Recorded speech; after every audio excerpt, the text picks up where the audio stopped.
Thank you, Chair, ladies and gentlemen. Thank you also for this opportunity to present to you this special report on strengthening the capacity of internal security forces in Niger and Mali. Niger and Mali are fragile states in the Western Africa. They are young parliamentary democracies with weak economies and developing public administrations.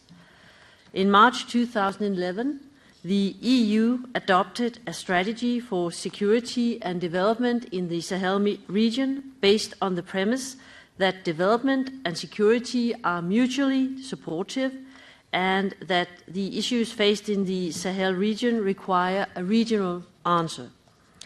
The EU uses civilian common security and defense policy missions and military operations, as well as other EU instruments to implement its Sahel strategy. The EU set up the missions in Niger and Mali to respond to the threats to the development and internal security of the Sahel region and to the security of the EU.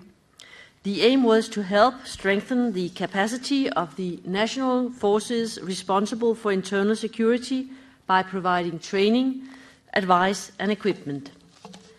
Council approved €69 million for EUCAP Sahel Niger between 2012 and 2017 and €66 million for EUCAP Sahel Mali between 2014 and 2017.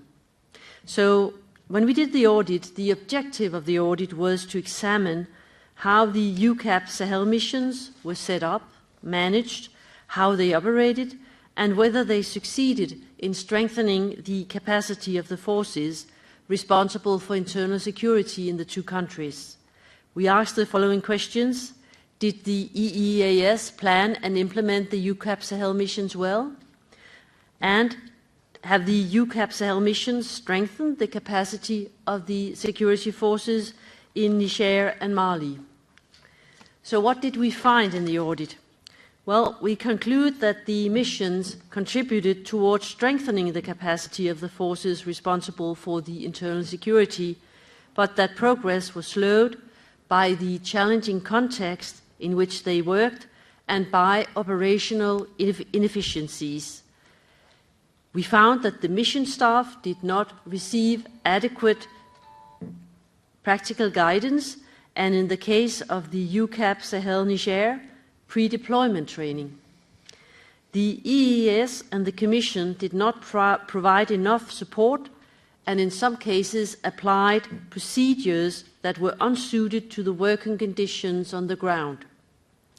The operational efficiency of the missions was negatively affected by a combination of two-year mandates and annual budgets, which does not encourage medium or long-term planning, as well as a high number of staff vacancies.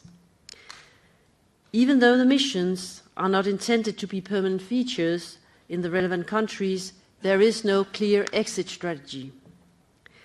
We found that the missions work towards making their activities sustainable, but with little success.